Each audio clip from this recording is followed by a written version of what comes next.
श्री राधे राधे। भक्तों, ठाकुर जी का ये विरध है, ये उनका दिया हुआ वचन है। करम सदा ते के रखवारी, जिम बालक राख महतारी। अपने भक्त की सदा रक्षा करते हैं, जैसे छोटे बच्चे की रक्षा रखवाली माँ करती है।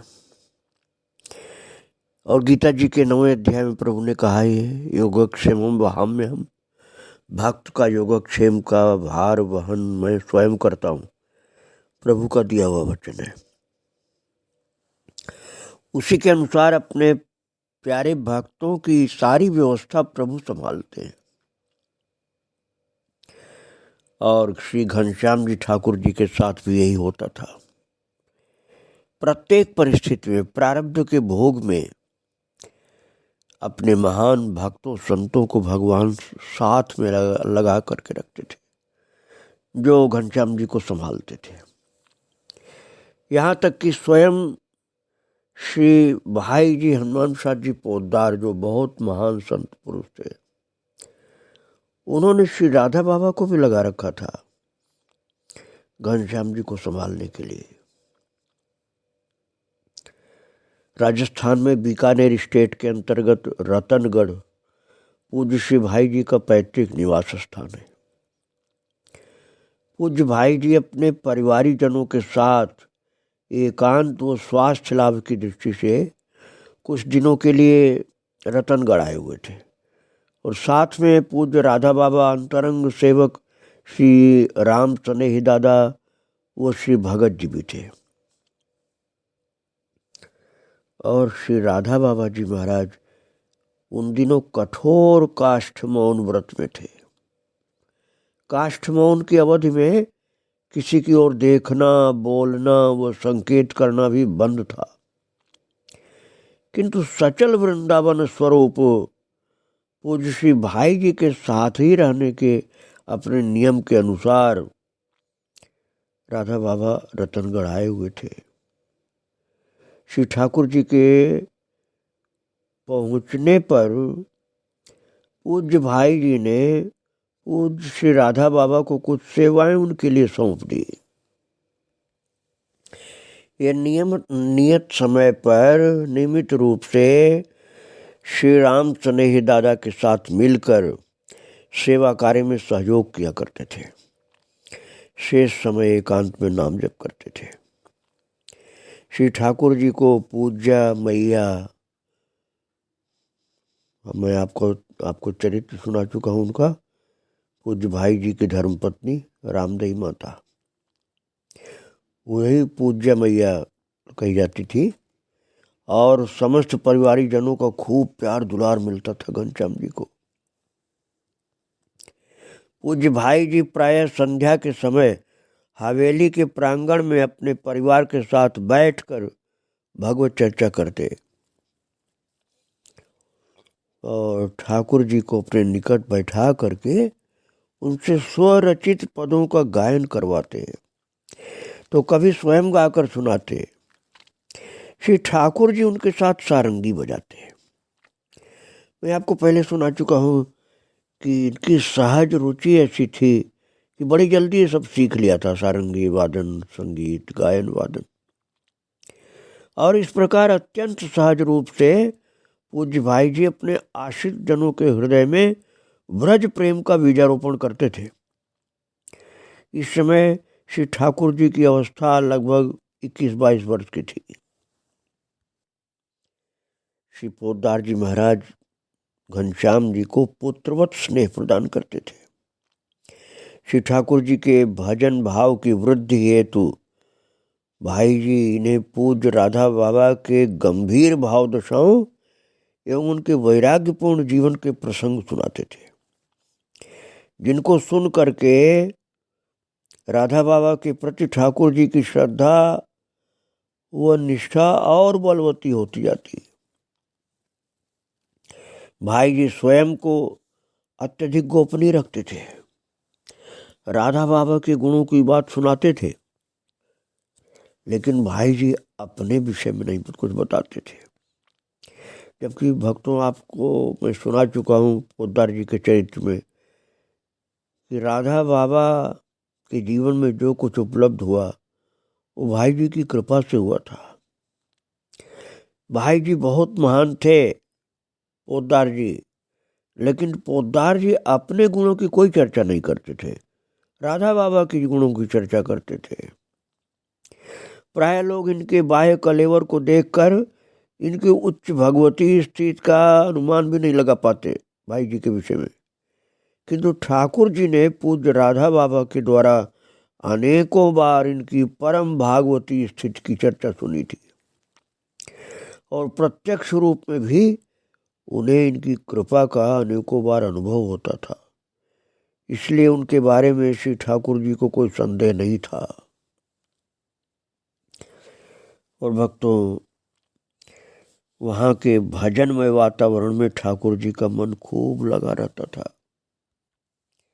इतनी अनुकूलताएं थी कि श्री घनश्याम जी का स्वास्थ्य भी खूब सुधरा। वहाँ एक दिन ठाकुर जी अपने कमरे में बैठे सारंगी वादन कर रहे थे। सारंगी में वे राग पीलू बजा रहे थे। उसी समय पूज्य बाबा शौचालय के लिए गए। सारंगी की स्वर लहरी शौचालय तक भली भांति पहुंच रही थी। राग की चमत्कारिता ने पूज्य बाबा की हृदगत कोमल भावनाओं को झंकृत कर दिया और उनका बाह्य ज्ञान जाता रहा। वे किसी अनुपम लीला की अनुभूति में गहरे में डूब गए। शौचालय में ही उनकी महाभाव समाधि लग गई। ऐसे में शौच क्रिया वो समय का भान ही नहीं रहा। परिचर्या में रहने वाले राम स्नेही एवं भगत जी बहुत चिंतित हो गए कि राधा बाबा शौचालय से बाहर क्यों नहीं निकल रहे हैं। पूज्य बाबा को शौचालय में आधा घंटे से भी अधिक समय कभी नहीं लगता था, लेकिन अब तो बहुत ज़्यादा समय हो गया था। 2 घंटे से भी ज़्यादा हो रहे थे, किंतु बाबा शौचालय से बाहर निकले नहीं। भाई जी को तुरंत इसकी सूचना दी गई और वे तत्काल शौचालय की ओर आए। इधर आने पर उनके श्रवण पथ पर जब सारंगी की स्वर लहरी गूंजी तो इन्हें समझते देर नहीं लगी कि सारंगी वादन के मादक प्रभाव से ही पूज्य बाबा को बाह्य जगत की सुधि नहीं रही है। तब वे ठाकुर जी के कक्ष की ओर गए भाई जी, और श्री पोद्दार जी को एकाएक सामने आया देखकर ठाकुर जी हड़बड़ा कर खड़े हो गए। पूज्य श्री पोद्दार जी ने ठाकुर जी के कंधे पर अपना हाथ रखते हुए बड़े स्नेहपूर्ण वाणी में कहा, भैया, बाबा को तंतुवाद्य बड़े प्रिय है, उस पर सारंगी तो उन्हें अत्यधिक प्रिय है। एक बात और है कि पीलू राग को सुनकर तो उन्हें बड़ा ही भावोद्दीपन होता है। सारंगी वादन से उनकी भाव निमग्नता बढ़ गई है। उन्हें शौचालय गए हुए 2 घंटे से अधिक समय हो गया है, अभी तक वे बाहर नहीं निकले हैं। और भक्तों, श्री पोद्दार जी महाराज ने जब ये बातें घनश्याम को बताई तो उनकी इन बातों को सुनकर ठाकुर जी कुछ समझ ही नहीं पाए कि इसे मैं सारंगी वादन की सराहना समझूं कि सारंगी वादन का दोष मानूं। पूज्य बाबा अपनी भाव भरी मस्ती में है, ये तो इनको सदा से यथेष्ट ही है, किंतु मेरे सारंगी वादन से इनके प्राकृत देह को कष्ट हो रहा है, इनकी नित्य क्रिया में बाधा पहुंच रही है। ये सोचकर वे मन ही मन अत्यंत दुखी हुए श्री घनश्याम जी, और तत्काल पूज्य भाई जी के पीछे पीछे चल पड़े। इधर पूज्य भाई जी ने शौचालय के बाहर से श्री बाबा को आवाज दी। भाई जी की वाणी सुनकर बाबा की वृत्तियों ने बाह्य जगत को पकड़ना प्रारंभ किया और तब वे बाहर निकल करके आ पाए। उस दिन से श्री ठाकुर जी ये ध्यान रखते थे कि कहीं सारंगी वादन से सेवा में बाधा न पहुंचे। श्री भाई जी वो बाबा के संकेत पर ही वे सारंगी वादन करते थे। अब आप समझिए कि वो सारंगी वादन साधारण बात नहीं थी। ऐसा मत समझना कि वो कलाकार थे इसलिए कुछ ऐसी बात थी। भगवान से इतना प्रीति थी, जैसे गोपियां सारंगी बजाती हैं राधा कृष्ण के सम्मुख, ऐसे वो लगता था वो उनका वादन। इसलिए उस भक्ति के कारण इससे ये प्रभाव पड़ता था। भक्तों, ये बात तो मैंने आपको सुना है रतनगढ़ की, जो बीकानेर के पास राजस्थान में, वहाँ की बात, जहाँ भाई जी महाराज की जन्मभूमि है।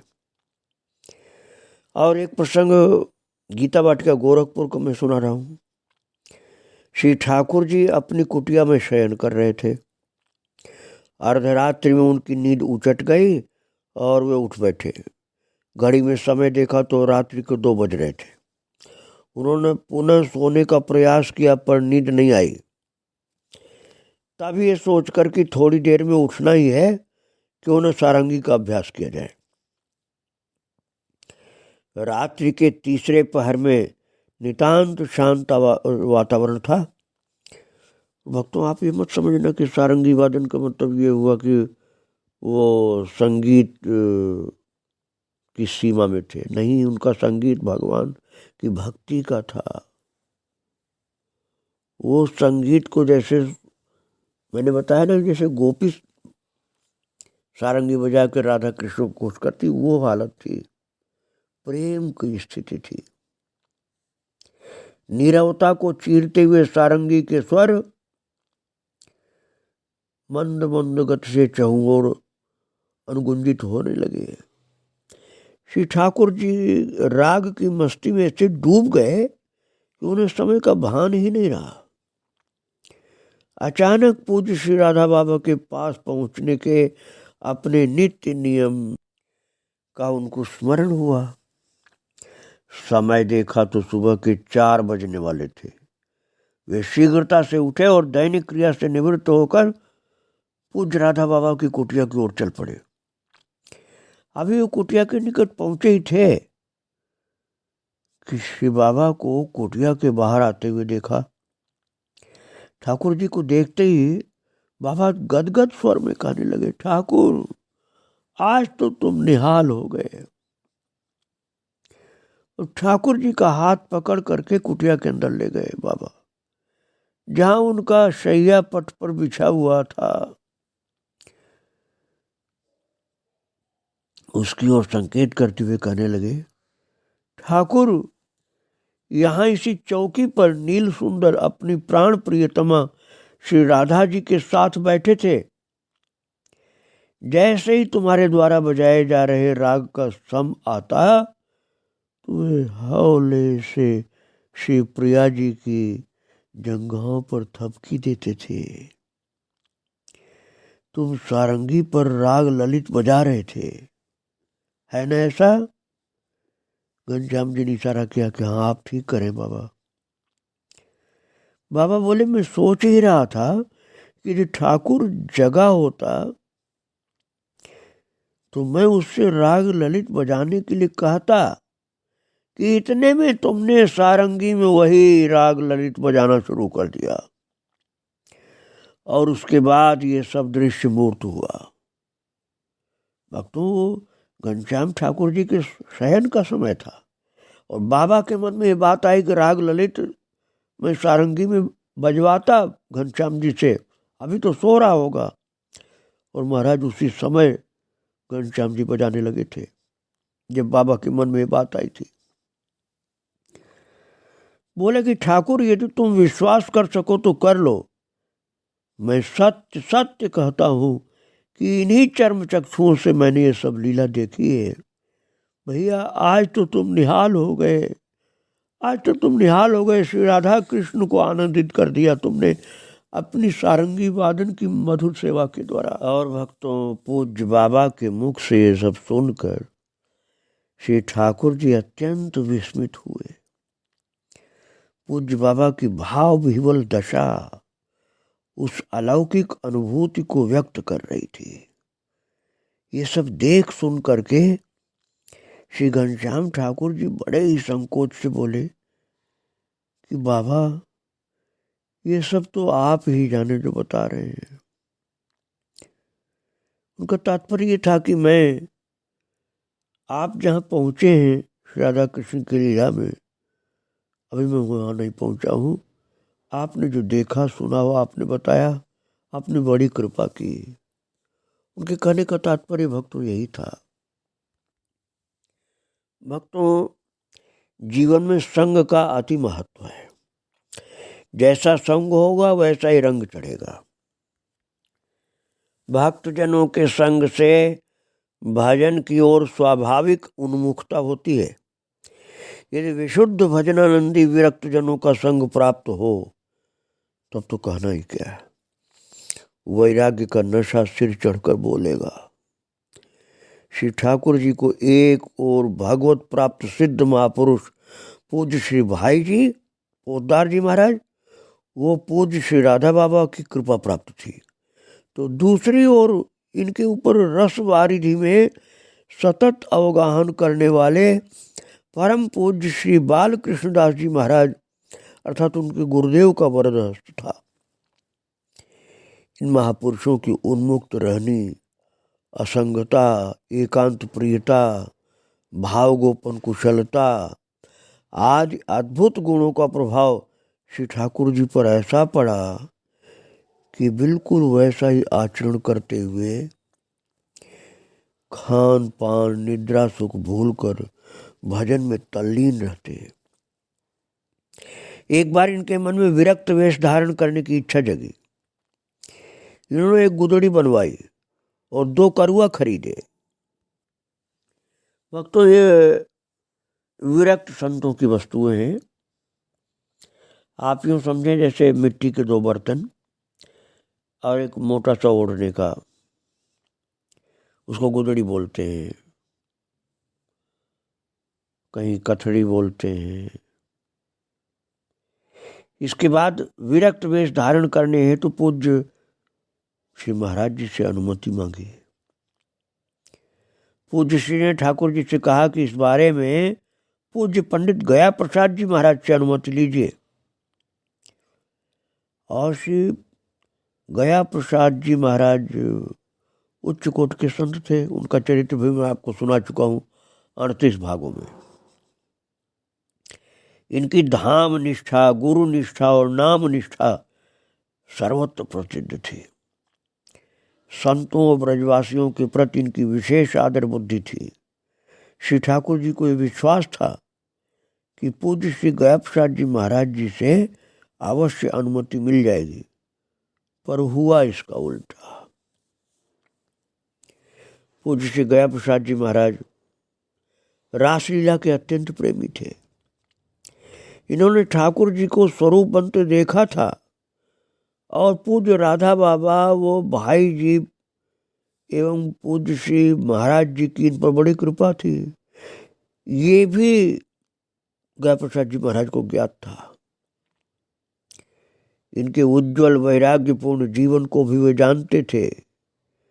एक बार चर्चा में पूज्यपाद पंडित श्री गया प्रसाद जी महाराज ने अपने आश्रित साधक जनों के मध्य ठाकुर घनश्याम जी के विषय में ऐसा कहा था, गया प्रसाद जी महाराज ने, कि ये साधारण बालक नहीं है, ये तो बाल संत है। इनमें संसार का तनिक भी प्रवेश नहीं है। श्री ठाकुर जी के द्वारा विरक्त वेश धारण करने की आज्ञा मांगते देख करके इन्हें प्रसन्नता न हुई। बोले, ठाकुर घनश्याम, आपको अब तक ठाकुर स्वरूप में लोग पूजते रहे हैं और अब विरक्त वेश धारण करके आप क्या चाहते हैं? और सम्मान मिलेगा आपको, यही तो होगा ना। लोग कहेंगे कि ये वही ठाकुर जी हैं, अब महात्मा हो गए हैं। ऐसा कहकर सब सम्मान देंगे, पैर छुएंगे आपका, किंतु सम्मान भजन में बड़ा भारी विघ्न है। वेश धारण करने मात्र से कोई विरक्त नहीं हो जाता। विरक्ति तो मन की वस्तु है। भागवत प्रेम प्राप्ति के लिए साधु बनने तथा वेश बदलने की आवश्यकता नहीं है। श्री गया प्रसाद जी महाराज ने कहा घनश्याम जी से, ठाकुर जी से, कि भागवत प्रेम प्राप्त करना ही जीवन का लक्ष्य है। भगवान तो मिल जाते हैं, लेकिन भगवान का उच्च कोटि का प्रेम सबको नहीं मिल पाता है। भगवान का उच्च कोटि का प्रेम प्राप्त करने के लिए वेश बदलने की आवश्यकता नहीं। साधु नहीं बनिए, साधुता धारण करिए। इस घोर कलिकाल में वेश की मर्यादा निभाना बहुत कठिन है। संसार के भोगों में असारता दिखाई दे और भगवत दर्शन की तीव्र इच्छा हो, इस प्रकार वैराग्य और लालसा से संपन्न व्यक्ति ही विरक्त कहलाने योग्य होते हैं। साधक वही जो सतत सावधान रहे, अपने मन पे निगरानी रखे कि कहीं ये विषयों की ओर तो नहीं जा रहा है, और सावधानी पूर्वक उसे सब ओर से खींचकर अपने प्राणधन श्री कृष्ण में लगाए। आपके ऊपर तो पूज्य श्री राधा बाबा की, वो श्री महाराज जी अर्थात बाल कृष्णदास जी की कृपा हुई है। ये जैसी आज्ञा दे वैसा ही करें, ऐसा बोला गया प्रसाद जी महाराज ने। और गया प्रसाद जी की मनसा को समझकर ठाकुर जी फिर चुप हो गए। मन ही मन उनकी बातों का मनन करते हुए वे गोवर्धन से फिर वृंदावन धाम आ गए। बाद में श्री ठाकुर जी जब गोरखपुर गीता वाटिका गए, तब पूज्य बाबा के संन्यास वेश को देखकर इनके हृदय में विरक्त वेश लेने की इच्छा फिर जाग उठी। उन्होंने एकांत में अपने मन की बात श्री राधा बाबा से कही, और पूज्य श्री राधा बाबा ने सार गर्भित शब्दों में अपना मत स्पष्ट करते हुए कहा, ठाकुर, संन्यास वेश तो समाज में सदा से आदरणीय रहा है, किंतु भागवत प्राप्ति का इससे कोई संबंध नहीं है। ये राधा बाबा ने बोला था भक्तों। जिसके जीवन में श्री कृष्ण ही एकमात्र प्राप्तव्य अर्थात लक्ष्य है और अपनी ओर से वो ईमानदारी से चेष्टारत है, तो अनुभूति हुए बिना नहीं रहेगी। अब भैया यदि तुम मुझसे पूछो कि बाबा आपने संन्यास वेश धारण क्यों किया, तो मैं सच कहता हूँ कि श्री पोद्दार जी महाराज यदि मुझे पहले मिल गए होते तो मैं संन्यास वेश कदापि नहीं लेता। अब तो मेरे द्वारा इसका निर्वाह मात्र हो रहा है, अर्थात पोद्दार जी के मिलने के पहले ये मैंने किया था। ठाकुर, तुमको तो मैं ऐसे ही देखना चाहता हूं, अर्थात बिना संन्यास वेश के। देखो ठाकुर, 8 गांठ लगाकर धोती पहन लेना, किंतु लांग मानकर ही धोती पहनना। लांग मारकर अर्थात धोती बीच से जैसे पीछे ले जाते हैं, उस प्रकार से धोती पहनना, अचला नहीं। वेश धारण करते ही अहंकार अपना आसन जमा लेता है कि अब हम महात्मा हो गए, अब सभी को हमारा सम्मान करना चाहिए। भक्तों, राधा बाबा बता रहे थे अपने अनुभव की बात।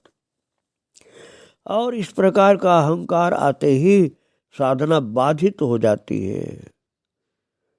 साधक को बहुत विनम्र बन करके रहना चाहिए। राधा बाबा ने अपने जीवन के गहरे अनुभव से इस बात कहा था भक्तों। उन्होंने कहा, दिखावे से बहुत दूर सहज सरलता पूर्वक भजन करते रहना चाहिए। जब तक श्री कृष्ण जीवन की परम आवश्यक वस्तु न बन जाए और मन में भोगों के प्रति आकर्षण बना रहे, तब तक वेश मात्र दिखावा ही तो है। महाराज, इस प्रकार से राधा बाबा ने साफ साफ इन बातों का निचोड़ सुना दिया जो कि घनश्याम जी सुनना चाहते थे। इनके चरित्र की बातें आगे की मैं आपको और सुनाऊंगा। आज इनको प्रणाम करके विराम दे रहा हूँ। श्री राधे राधे, जय श्री राधे राधे।